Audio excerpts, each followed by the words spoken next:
আমাদের ইউনিভার্সিটি যে পরীক্ষাগুলোতে অ্যাডমিশন পরীক্ষাগুলোতে দেখা যায় যে এমন কোশ্চেন হয় যে নিচের কোন লবণটি দ্রবণীয় অথবা নিচের কোন লবণটি অদ্রবণীয়। এটা শুধু অ্যাডমিশন টেস্টে না, এইচএসসি বোর্ড পরীক্ষায় কিন্তু আমরা দেখি যে নিচের কোন লবণটি দ্রবণীয়, নিচের কোন লবণটি অদ্রবণীয়, এমন অনেক কোশ্চেন থেকে থাকে। এখন এগুলো তো সব মুখস্থ করা সম্ভব না। এখন আমরা দেখি কিভাবে আমরা এটা দেখে বলতে পারবো যে এই লবণটা দ্রবণীয় বা এই লবণটা অদ্রবণীয়। দেখো, এর জন্য আমাদের চারটা রুল একটু মাথায় রাখতে হবে। কোন লবণগুলো দ্রবণীয়? দেখো, এখানে 1 নম্বর পয়েন্টে নাইট্রেটের সকল লবণ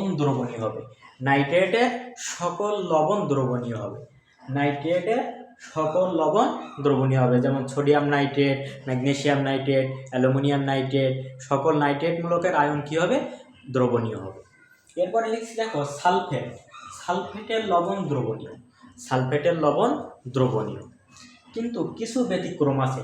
যেমন দেখো, calcium 2+, strontium 2+, barium 2+, silver plus, mercury 2+, lead 2+, এই কয়টা বাদ দিয়ে সালফেটের যে লবণগুলো থাকবে সব কিন্তু দ্রবণীয় হবে।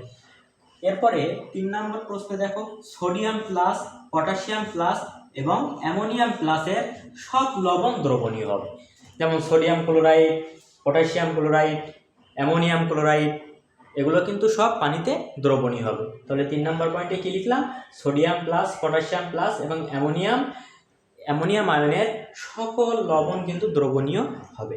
4 নম্বর পয়েন্টে কি লিখলাম? দেখো, ক্লোরাইড, ব্রোমাইড, আয়োডাইড এর লবণ দ্রবণীয় হবে।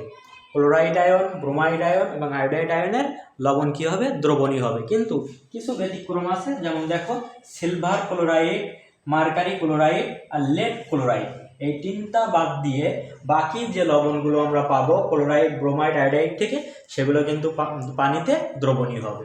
যেমন দেখো, আমি আরেকবার বলি, নাইট্রেটের সকল লবণ কিন্তু দ্রবণীয় হবে। সালফেটের লবণ দ্রবণীয় হবে, ব্যতিক্রম আছে। Calcium 2+, strontium 2+, barium 2+, silver plus, mercury 2+, lead 2+। এরপরে সোডিয়াম প্লাস, পটাশিয়াম প্লাস এবং অ্যামোনিয়াম প্লাসের সকল লবণ দ্রবণীয় হবে।